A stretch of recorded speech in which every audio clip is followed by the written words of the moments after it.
هي فلسطين الآن في المحفل الآسيوي لأول مرة، يرفع علمها ويعزف نشيدها لتسمعه آسيا والعالم. مشاركة كانت لها أبعاد رياضية امتدت إلى أعماق القضية الفلسطينية. هذا ما أكده لنا الجمهور الرياضي الجزائري عند استطلاعنا لرأيهم فيما يخص أول مشاركة. صح، نعتبر فلسطين كأنها دولة محتلة، والظروف اللي قاعدة تعيش فيها بلاد فلسطين في هذه الفترة إنها مشاركة مميزة لفلسطين. المقابلات القادمة ستكون لها طابع خاص، تجمع المباريات العربية لأول مرة في منافسة رسمية. المنتخب العراقي والمنتخب الأردني ينافسون فلسطين. إن شاء الله ستكون مقابلات في المستوى، وإن شاء الله المنتخب الفلسطيني نتمنى له يخرج في أول مشاركة على الأقل بنقطة.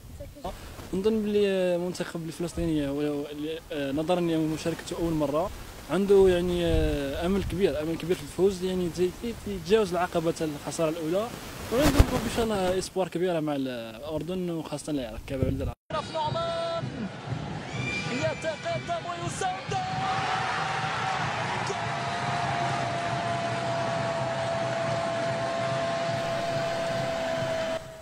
البداية كانت من الهدف الذهبي لأشرف نعمان في مرمى المنتخب الفيتنامي، هدف صدحت بروعته الجماهير الفلسطينية وهللت قلوبهم فرحا ومعها كل القلوب العربية.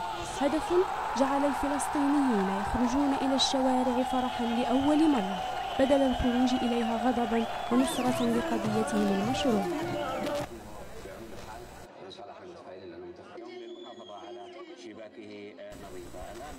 ها هي صافرة الحكم تعلن انطلاق الحلم الآسيوي، حلم استغلته الجماهير الفلسطينية في رد جميل الشعب الجزائري من خلال رفع الرايات الفلسطينية الجزائرية جنبا لجنب. هي خرجة اعتبروها دينا حملوه لسنين عديدة على عاتقهم. الجماهير الجزائرية بدورها أكدت متابعتها للدورة الآسيوية من خلال المساندة التامة لرفقاء إسماعيل العمور. بالتأكيد أشجع المنتخب الفلسطيني، فهو منتخب عربي ويعتبر منتخب جزائري، وإن شاء الله الفوز في المباريات القادمة. معروف المقولة الجزائرية: نحن مع فلسطين ظالمة أو مظلومة.